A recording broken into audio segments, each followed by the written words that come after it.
Alors, Be'at Hashem, le Zohar, Parashat Vaeshev du mardi, dit le Zohar qu'une personne, Tahazé, Afalgav de Barnash Ishtadel Boraita, Yoma Velia. On a dit qu'une personne doit essayer d'étudier la Torah jour et nuit.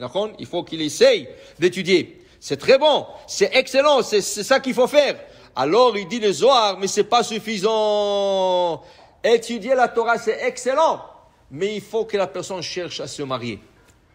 Il faut qu'il cherche à se marier. Il va étudier la Torah et il est célibataire. Comment ça marche? Il dit dans la Torah, si tu ouvres le livre de la Torah, rien que tu ouvres la deuxième, troisième page de la Torah, c'est écrit Hashem il dit à Adam, Perou Urvu. Il faut que vous multipliez, vous fructifiez. Il faut avoir des enfants. Il faut remplir ce monde avec de gens. Okay? Alors il dit le Zohar, étudier la Torah, c'est excellent. Mais la personne, il faut qu'elle se marie. Et là, David Amelech, il dit quelque chose comme ça. Il dit, Shav lachem mashkime kum, machre shevet ochle lechem ha'atzabim. On traduit, Shav lachem, c'est en vain que vous levez tôt. Il y a des gens qui se réveillent tôt. David Amelech dit, Shav lachem, se réveiller tôt pour vous, c'est shav, ça vaut rien. Ochle lechem ha'atzabim. Et vous mangez de pain avec stress, avec des nerfs. De quoi on parle? De quoi David Amelech, de qui il parle? Des gens qui se réveillent tôt pour la prière, c'est pas bon? Des gens qui mangent, pourquoi ils mangent avec stress? De qui il parle? Dit le Zohar. Il dit ici, Rabbi Shimon Bar Yochai, une personne qui n'est pas mariée, alors, mashkim baboker le melachto. Il se réveille tôt, il va au travail. Tout ça, c'est beau. Tu vas tôt, tu vas au travail, tu vas à la prière. Mais tu n'es pas marié. Tu fais pas ton devoir. Ton devoir, c'est d'être marié, te marier et avoir des enfants. Okay? C'est le minimum. Après, la femme va t'emmener une bracha.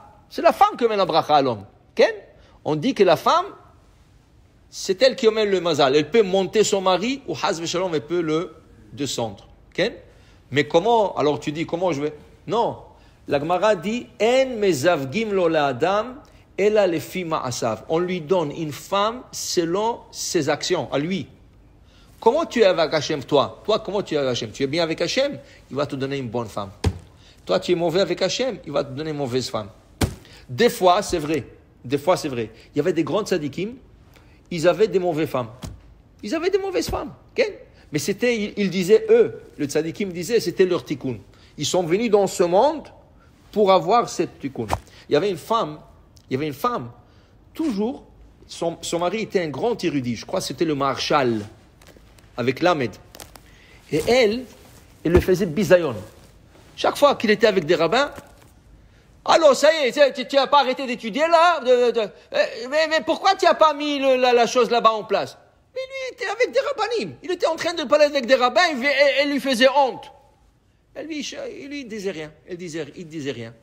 Et tout le monde la connaissait déjà, qu'il était méchant. Quand il est décédé, elle venait pleurer à côté de son cercueil. Les gens disent, tu pleures? Toi, qu'est-ce que tu lui as fait dans sa vie? Elle lui demandait pardon. Il dit, écoute, ça y est, j'ai fini ma mission. J'ai fait exactement ce que tu m'as dit de faire. Lui, il lui a demandé à elle de le faire. C'est lui qui lui a demandé à elle. Et elle, la pauvre, elle n'avait pas le choix, elle le faisait. Alors les gens pensaient qu'elle est méchante, mais c'est lui qui a demandé à sa femme de faire ça, qu'elle lui fait honte comme ça avec les rabbanim et tout ça. Alors tu comprends pas, dans un couple, tu sais jamais dans un couple, tu vas pas dire, celui-là il a une femme méchante, celui-là il a une femme extraordinaire. Va savoir qu'est-ce qu'il lui fait à la maison.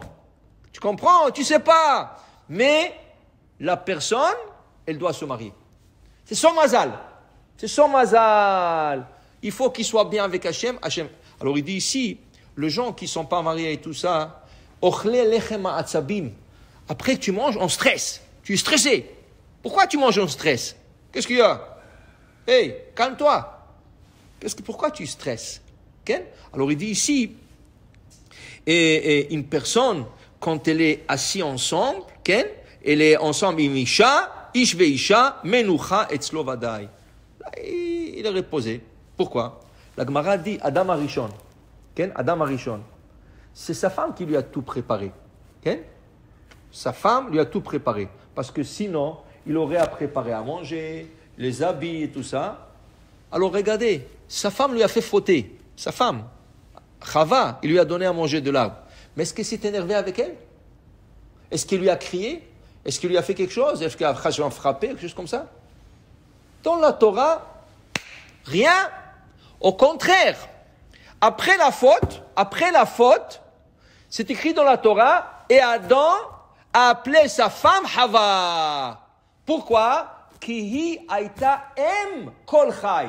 Elle a dit, elle, c'est la mère de tout ce monde-là. C'est la maman de mes enfants, Caïn et Hevel et les deux jumelles. C'est la maman de tous les animaux. Alors au contraire, au lieu de s'énerver avec elle, qu'est-ce qu'il a fait? Il l'a nommé. Et il a nommé Chava. Et Chava vient du mot Chaya. Chaya, ça veut dire la vie. C'est elle qui donne la vie tout.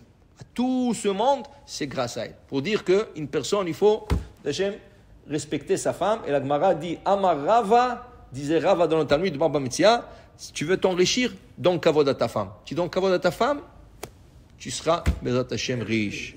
Oh, Adonai Leolam, Amen, Amen.